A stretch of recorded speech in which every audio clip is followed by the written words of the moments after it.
முதியோர் உதவித் தொகையை வழங்குவதில் அதிகாரிகளால் காலதாமதம் ஏற்படுவதாக கூறி மதுரையில் சாலை மறியல் போராட்டம் நடந்தது.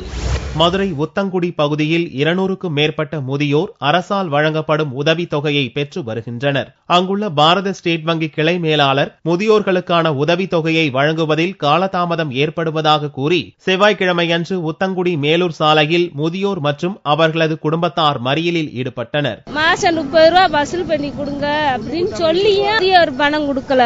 போன மாசம் ஃபுல்லா அலைஞ்சு ஜனங்க ரொம்ப வயசானவங்க எல்லாம் ரொம்ப முடியாம ஆயிட்டாங்க.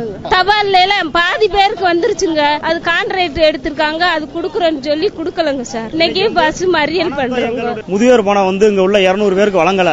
ஸ்டேட் பேங்க் மூலியமா எல்லாருக்கும் குடுக்குறாங்க. அங்க குடுக்கறவர் ஸ்டேட் பேங்க் மூலியமா மேனேஜர் சங்கர் நாராயணன் நியமனம் பண்ணிருக்காரு.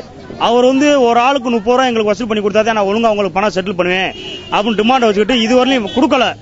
அவருக்கு 30 ரூபாய் வசூல் பண்ணி கொடுக்கறதுக்கு இவங்க தயாரிப்பு வச்சிருக்காங்க. அப்புறம் முந்தா நாள் நாங்க இன்ஸ்பெக்டரை பார்த்து கிருஷ்ணகுமார் ஒத்தக்கடை இன்ஸ்பெக்டரை பார்த்து எங்க கோரிக்கையை சொன்னோம். 3 நாள்ல கொடுக்க சொல்லி பேங்க் மேனேஜர்கிட்ட பேசினாரு. ஆனா இதுவரையிலும் வராம இன்னைக்கு மறுபடியும் அந்த சங்கர் நாராயணர் இன்னும் உங்களுக்கு நான் கொடுக்க மாட்டேன், நீங்க எங்களுக்கு பணம் வசூல் பண்ணி கொடுக்காம நான் கொடுக்க மாட்டேன்னு சொல்லிட்டு போயிட்டாரு. எங்களுடைய கோரிக்கை எல்லாத்தையும் ஏடிஎம் அட்டை வழங்கு. முதியோர்கள் நடத்திய மறியல் போராட்டத்தால் அங்கு போக்குவரத்து பாதிக்கப்பட்டது. சம்பவ இடத்திற்கு விரைந்து வந்த போலீசார் மறியலில் ஈடுபட்டவர்களிடம் சமரச பேச்சுவார்த்தை நடத்தி போராட்டத்தை கைவிட செய்தனர்.